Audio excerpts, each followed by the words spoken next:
अस्सलाम वालेकुम friends, welcome back to my channel. उम्मीद करता हूँ कि आप सब लोग खैरियत से होंगे।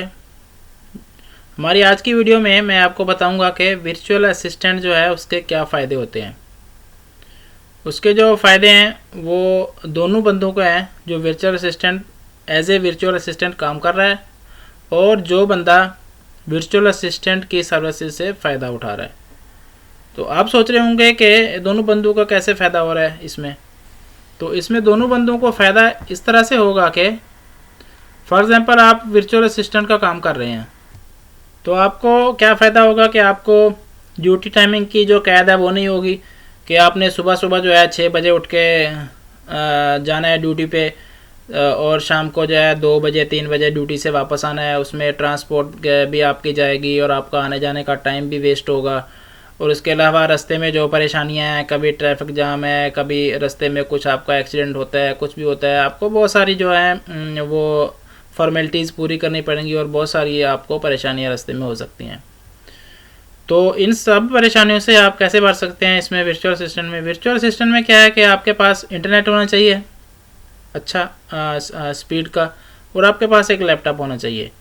और थर्ड चीज़ जो है कि आपके पास उस चीज़ की एजुकेशन होनी चाहिए, उस चीज़ के बारे में आपको इन्फॉर्मेशन होनी चाहिए जिसकी आप सर्विसेज देना चाहते हैं एज ए वर्चुअल असिस्टेंट। इसमें सिर्फ एक अमेज़ॉन नहीं आता, इसमें बहुत सारी कैटेगरीज़ हैं। आप और भी बहुत सारी कैटेगरीज़ में एज ए वर्चुअल असिस्टेंट काम कर सकते हैं और अपनी सर्विसेज जो है वो दे सकते हैं।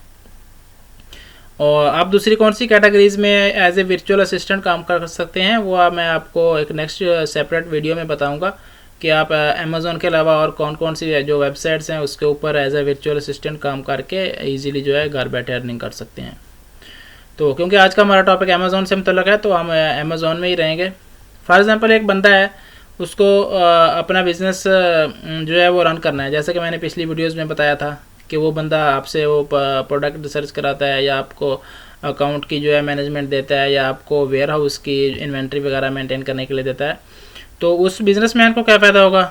फॉर एग्ज़ाम्पल अगर वो एक कंपनी बनाता है ये सब चीज़ें करने के लिए, अपना बिज़नेस सेल करने के लिए। फॉर एग्ज़ाम्पल वो एक मोटर बना रहा है, वो मोटर सेल कर रहा है, मोटर या जनरेटर कुछ भी चीज़ है वो सेल कर रहा है अमेज़ॉन के ऊपर।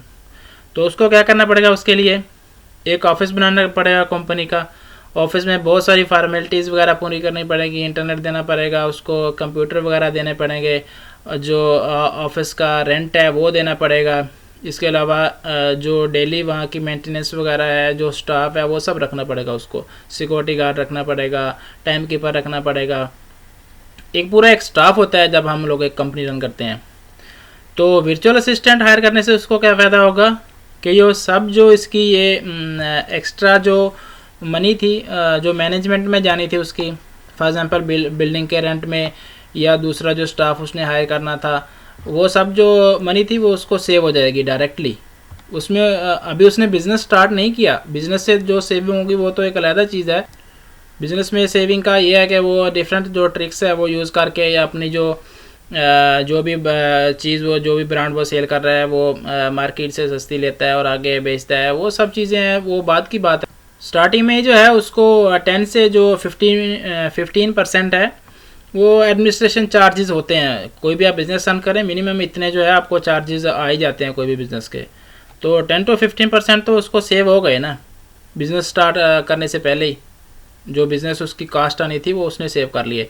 तो अब जब वो प्रोडक्ट सेल करेगा तो फॉर एग्ज़ाम्पल उसको अगर 10% मार्केट से महंगी भी मिलती है तो वो उसको एडजस्ट कर सकता है उसकी प्राइस, क्योंकि उसके जो एडमिनिस्ट्रेशन चार्जेस हैं वो ना होने के बराबर हैं।